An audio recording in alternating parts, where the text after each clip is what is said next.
Hello बच्चों, welcome back to my YouTube channel maths by Aakash sir. आज हम लोग देखने वाले हैं क्लास 12th में मैट्रिक्स का एक बहुत ही इंपॉर्टेंट क्वेश्चन, जो कि ये प्रमेय है, एक थ्योरम है, मैट्रिक्स में दे रखी है और ये काफी बार बोर्ड में आती है।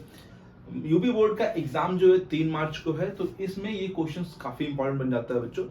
ये क्वेश्चन क्या है? थ्योरम है, यदि ए और बी समान कोटि के व्युत्क्रमणीय अवयव हो तो सिद्ध कीजिए ए बी का whole inverse equal to B inverse A inverse.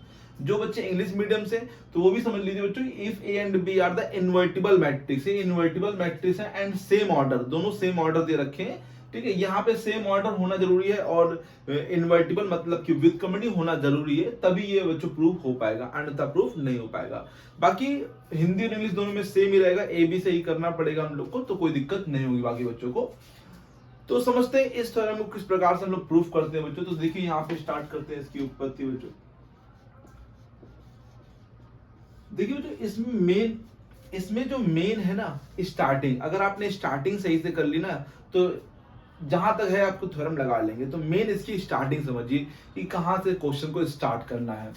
देखिए लाना क्या आप लोग को, ए बी का whole inverse equal to B inverse A inverse. तो मतलब ए बी का होल इनवर्स तो लाना पड़ेगा और फिर ये बी इनवर्स ए इनवर्स बनेगा बच्चों।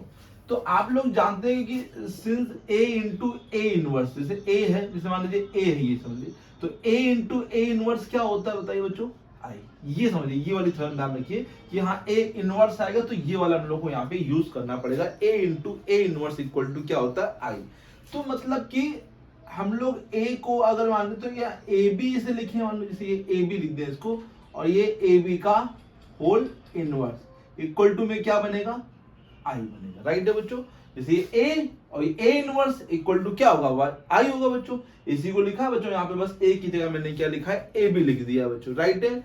ए into A inverse equal to I, यही मेन इंपॉर्टेंट लाइन है। अगर ये आपने लिख लिया तो फिर थ्योरम जहां तक है आप ये इजिली तरीके से आसानी से कर सकते हैं, कोई दिक्कत नहीं होगी। ठीक है, समझिए यहाँ पे। अब हमको ये लाना है यहाँ पर, मतलब कि ये दोनों चीजें हम लोग को हटानी पड़ेंगी, ए हटाना पड़ेगा और बी हटाना पड़ेगा। और ए हटाने के लिए हम लोग इंटू करेंगे, यहाँ पे आगे इंटू करेंगे। आगे का मतलब पूर्व, मतलब पहले इंटू करेंगे ए इनवर्स को। किसका इंटू करेंगे? ए इनवर्स का। तो समझिए यहाँ पर ए इनवर्स का इंटू करें, ए इनवर्स और ये ए बी और ये ए बी का होल इनवर्स। तो ए इनवर्स का मैंने पूर्व गुणन किया है बच्चों, ए इनवर्स का बच्चों, ए इनवर्स का पूर्व गुणन करने पर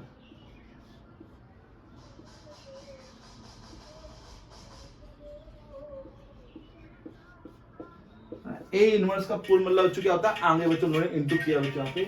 ओके बच्चों, ए इनवर्स का पूर्व गुणन किया। अब यहाँ पे समझिए, यहाँ पर हम लोग लगाएंगे सहचर नियम बच्चों यहाँ पे। राइट है? सहचर नियम ये होता है, सहचर नियम ये बोलता है कि a इंटू बी सी लिखा है तो आप इसे ए बी इंटू सी लिख सकते हैं बच्चों।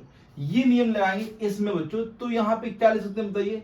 तो ए इनवर्स इंटू ए और बी को अकेले कर देंगे, नेक्स्ट ए बी का होल इनवर्स और ए इनवर्स आई। आप लोग को पता होगा ए इंटू आई या आई इंटू ए करिए तो उसका आंसर हमेशा क्या आता है बच्चों? ए, क्योंकि आई जो है आइडेंटिटी मैट्रिक्स अर्थात तस्मक काव्य होता है, तो उससे कोई इफेक्ट नहीं पड़ेगा, तो इसीलिए यहां पर सिर्फ क्या बना रहेगा? A inverse. राइट है?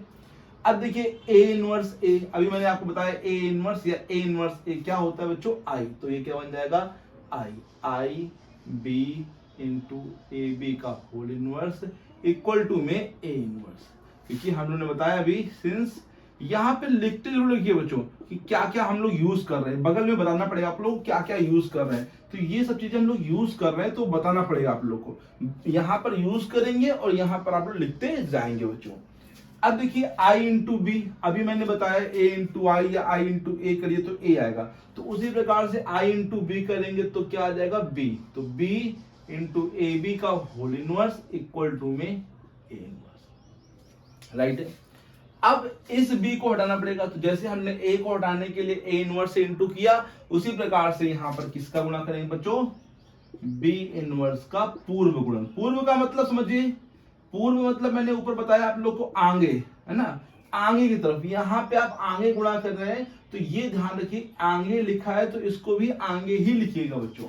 क्योंकि जो आप होता है इसमें क्रम विनिमय नियम नहीं होता है, A B does not equal to B ए।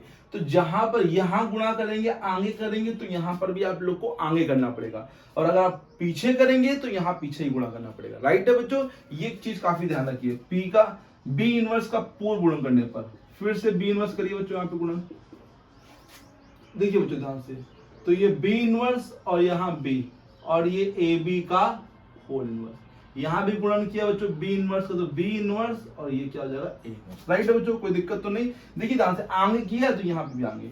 अब बी इनवर्स बी फिर से क्या हो जाएगा बच्चों बताइए, आई हो जाएगा। अभी बताया मैंने आप लोग को कि ए इनवर्स क्या होता है, आई होता, तो बी इनवर्स भी आई हो जाएगा। और ये सेम एज वेल इसे लिखो, आई का इंटू करेंगे ए बी में तो कोई इफेक्ट नहीं पड़ेगा, फिर से वही आ जाएगा ए बी का होल इनवर्स इक्वल टू में बच्चों क्या आ जाएगा बी इनवर्स ए इनवर्स इति सिद्धम। ये क्या हो गया बच्चों, सिद्ध हो गया बच्चों। ठीक है, जिसको हम लोग क्या बोलते हैं, हैंस प्रूव बच्चों। राइट है बच्चों, तो ये छोटी सी थ्योरम है, लेकिन ये 5 मार्क्स में कभी कभी बार आती है, कभी 2 मार्क्स में भी आ जाती है बच्चों। तो काफी इंपॉर्टेंट क्वेश्चन है बच्चों, तो सभी बच्चे इसको नोट कर लीजिए। अब देखते हैं नेक्स्ट इंपॉर्टेंट क्वेश्चन कौन सा है बच्चों। देखते हैं बच्चों नेक्स्ट क्वेश्चन जो कि है अवकलन का। किस प्रकार से करेंगे इस क्वेश्चन को। लिखा है यदि y equal to tan inverse x का होल स्क्वायर है तो दर्शाइए कि x स्क्वायर प्लस 1 का whole square y2 plus 2x bracket में x square plus 1 into y1 equal to 2 है। राइट, क्वेश्चन ये भी अच्छा है, महत्वपूर्ण क्वेश्चन है, 5 मार्क्स में आ सकता है बच्चों। किस प्रकार से करेंगे, बहुत से बच्चे इसमें गलती कर देते हैं। पहले ये समझिए जो y2 लिखा है, इस y2 का मतलब है d2y अपॉन में dx2। राइट है, और ये जो y1 लिखा है इसका मतलब है dy अपॉन dx। ठीक है, इसको हम लोग y डबल डैश या y डैश भी बोल देते हैं बच्चों। राइट है, ये सब चीजें आप लोग को पता होनी चाहिए कि y2 y1 है क्या एक्चुअली में। यहाँ पे देखिए किस प्रकार से करेंगे हम लोग। यहाँ पर y इज इक्वल टू क्या लिखा हुआ है, tan इनवर्स x का होल स्क्वायर। ठीक है, अवकलन करेंगे, कहेंगे x के सापेक्ष अवकलन करने पर, x के सापेक्ष अवकलन। देखिए y का अवकलन वैसे dy अपॉन dx होता है, लेकिन आप लोग यहां पर क्या लिखेंगे y1। राइट है, क्योंकि यहां पर देखिए प्रूफ क्या करना है, हम लोग को y1 y2 प्रूफ करना है, तो जिसमें प्रूफ करना होगा उसी में आपको लिखना पड़ेगा बच्चों। तो y का अवकलन क्या हो जाएगा y1, और ये है x स्क्वायर, इसको मानना पड़ेगा x स्क्वायर। तो x स्क्वायर का आप लोगों को मालूम है कि 2x होता है, 2x, x मतलब क्या हो जाएगा tan इनवर्स है, बट जिसको x मानेंगे उसको दोबारा अवकलन करेंगे। tan इनवर्स x को मैंने x माना तो इसका दोबारा अवकलन होगा। ध्यान दीजिए, tan इनवर्स x का होल स्क्वायर नहीं, इसको मैंने x माना है तो सिर्फ इसी का अवकलन दोबारा करेंगे। राइट है, 2 tan इनवर्स x और इसका अवकलन होता है 1 अपॉन 1 प्लस एक्स स्क्वायर। अब समझिए यहाँ पे, अब बहुत से बच्चे यहीं पे दोबारा अवकलन कर देंगे, यहीं पर आप लोग बच्चों गलती कर देते हैं, क्योंकि दोबारा ना करिए ना, अभी इसको क्रॉस कर दीजिए। देखिए ये यहाँ पे लाना है सब कुछ, तो इसको पहले क्रॉस करिए, यहाँ पे 1 प्लस एक्स स्क्वायर यहाँ पे करिए, और इनटू में y1 और 2 tan इनवर्स x। जब ये आप ये कर देंगे ना तो ये क्वेश्चन सिंपल यहाँ पे बन जाएगा बच्चों। अगर आप यहाँ पे डायरेक्ट अवकलन करेंगे तो हो सकता है दिक्कत हो बच्चों। एक तो अवकलन में दिक्कत होगी आप लोगों को, क्योंकि यहाँ पे डिवीजन रूल लगाना पड़ जाएगा, और फिर प्रूविंग में भी दिक्कत होगी। राइट है, तो जब भी ये फ्रैक्शन में आए तो उसको इस साइड भेज दीजिए बच्चों, यहाँ पे ये इनटू की फॉर्म में हो जाएगा यहाँ पे। अब क्या करने पर, पुनः अवकलन करने पर x के सापेक्ष, पुनः x के सापेक्ष अवकलन। जब आप पुनः अवकलन करेंगे बच्चों तो समझिए ये यहां पर 2 फंक्शन है, तो इनटू वाला जो रूल होता है, u इंटू वी वाला जो रूल होता है वो यहां पे लगाएंगे। समझिए यहाँ पे क्या होता है, पहले फर्स्ट फंक्शन को ऐसे ही डिफरेंशिएट मतलब अवकलन करेंगे इसका y1 प्लस y1 को सेम अब अवकलन करेंगे द्वितीय फलन का 1 प्लस एक्स स्क्वायर, और यहां पर अवकलन करेंगे तो d ओवर dx, 2 तो बाहर रहेगा कांस्टेंट है, किसका अवकलन करेंगे tan इनवर्स x का। राइट है, इतना आगे सब बच्चों को बताइए, कोई दिक्कत तो नहीं, कोई दिक्कत नहीं। यहाँ पे 1 प्लस एक्स स्क्वायर, y1 का अवकलन क्या हो जाएगा y2। ठीक है, y1 का अवकलन क्या हो जाएगा बच्चों y2 हो जाएगा, और y1 1 का अवकलन 0, एक्स स्क्वायर क्या हो जाएगा बताइए बच्चों 2x, ठीक है। y1 का और जैसे dy अपॉन dx होता है उसका अवकलन क्या होता है d2y अपॉन dx2, तो उसी प्रकार से y1 का अवकलन क्या हो जाएगा y2 हो जाएगा, राइट है।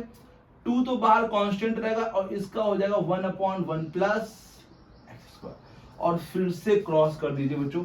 जब आप क्रॉस करेंगे तो ये देखिए ध्यान से 1 प्लस एक्स स्क्वायर का होल स्क्वायर हो जाएगा। कैसे हुआ, ये जो है ये इधर जाएगा इनटू होगा तो ये सेम दोनों है तो क्या हो जाएगा होल स्क्वायर, और प्लस ये देखिए यहाँ पर आएगा तो इनटू की फॉर्म में हो जाएगा y1 इंटू 2x और ब्रैकेट के अंदर 1 plus X square equal to में 2। तो देखिए प्रूफ हो गया बच्चों, बस इसको सही फॉर्म में लिखना है। इसको हम लोग एक्स स्क्वायर प्लस 1 ले सकते हैं, हाँ ले सकते हैं बच्चों, राइट है, कोई दिक्कत तो नहीं, का whole square into y2 plus इसमें 2x को आगे लिख दे रहे हैं पहले क्योंकि 2x लिखा है आगे, और एक्स स्क्वायर प्लस 1 लिख देते हैं और y1 इधर इक्वल टू में क्या है 2। ये थी सिद्धम बच्चों, राइट है, ये सिद्ध हो गया बच्चों।